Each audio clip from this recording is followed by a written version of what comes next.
بەردەوامی فەڕەنسا لە بڵاوکردنەوەی وێنەکاری کاتێری و سوکایەتی بە پەیامبەری ئیسلام کاردانەوەی گەورەی جیهانی لەلایەن موسڵمانانەوە بە دوای خۆیدا دەهێنێت و هەڵمەتێکیش دەستی پێکردووە بۆ بایکۆتکردنی شتومەکی فەڕەنسی.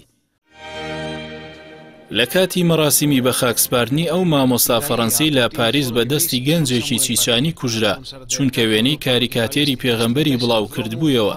ئیمانوێل ماکرۆن سەرۆکی فەڕەنسا ڕایگەیاند وڵاتەکەی بەردەوام دەبێت لە بەرزڕاگرتنی ئاڵای عەلمانیەت.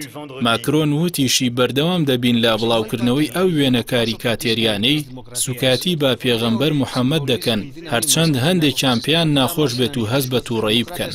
ئەم لێدوانانە کاردانەوە و تووڕەیی زۆری لای موسڵمانانی جیهان و وڵاتانی ئیسلامی دروست کردووە. ڕێکخراوی هاریکاری وڵاتانی ئیسلامی کە لە 57 دەوڵەت پێک دێن ئیدانەی ئەو لێدوانانەی ماکرۆنی کرد و ڕایگەیاند جێی سەرسامیە کە گوتارێکی سیاسی فەرمی لەلایەن هەندێک بەرپرسانی فەڕەنسی و سوکاتی بە پێغەمبەری ئیسلام دەکات و دەبێتە هۆی تێکدانی پەیوەندیەکانی فەڕەنسا و جیهانی ئیسلامی، هەروەها بڵاوکردنەوەی ڕق و چینە لا پێناو بەرژەوەندی سیاسیدا. هاوکات وەزارەتی دەرەوەی کۆیت پشتیوانی بەیاننامەی ڕێکخراوی هاریکاری ئیسلامی کردووە و ڕایگەیاندووە ئەو بەیاننامەیە بۆ چوونی سەرجەم وڵاتانی ئیسلامیە، هۆشداریشی داوە کە بەردەوامی سوکاتی و بڵاوکردنەوەی تۆوی ڕق و دوژمنکاری لەلایەن سیاسیە فەرمیەکانی فەڕەنساوە دەبێتە هۆی نێشتنی جانی لێبوردەی لە ناو گەلانی جیهاندا. لای خۆشیەوە زانکۆی قەتەر ڕایگەیاندووە ئەو کارە نەشیاوە قبوڵکراو نییە و زیان بە بەهای مرۆڤایەتی دەگەێنێت. هەروەها بڕیاریشیدا چالاکێکی ڕۆشنبیری هەفتانی فەڕەنسی بۆ کاتێکی نادیار دوا بخات.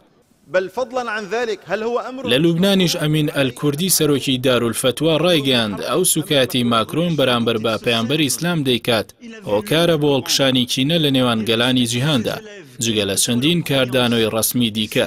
هاوکات چالاکوانانی ڕێکخراوە ئیسلامیەکان لە جیهاندا هەڵمەتێکیان دەست پێکردووە لە ڕێی دروستکردنی هاشتاگ بۆ بایکۆتکردنی سەرجەم کاڵاکانی فەڕەنسا با تایبەت لە میسر و مەغریب و جەزایر، هەروەها موسڵمانان لە جیهانەوە پشتیوانی ئەو هەڵمەتەیان کردووە. چالاکوانان ئەوەیان ڕاگەاندووە کە زیانگاندن بە ئابووری فەڕەنسا و بایکۆتکردنی بەرهەمەکانی ئەو وڵاتە گەورەترین وەڵام دەبێت بۆ لێدوانە ڕەگەزپەرستیەکانی ماکرۆن.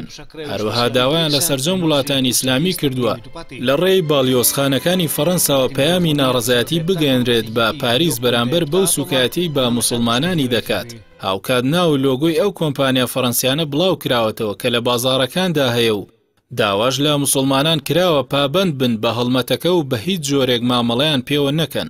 بە پێی سەرچاوەکانی هەواڵ سەدان گروپی بازرگانی لە وڵاتانی عەرەبی بڕیاریان داوە سەرجەم بەرهەمەکانی فەڕەنسا لە بازاڕدا بکشێنەوە و بایکۆتی کاڵا و خواردەمەنی ئەو وڵاتە بکەن تا ئەو کاتی لە پای سوکاتیەکانی بە پەیامبەری ئیسلام ئیمانوێل ماکرۆن سەرۆکی فەڕەنسا داوای لێبوردن لە موسڵمانانی جیهان دەکات.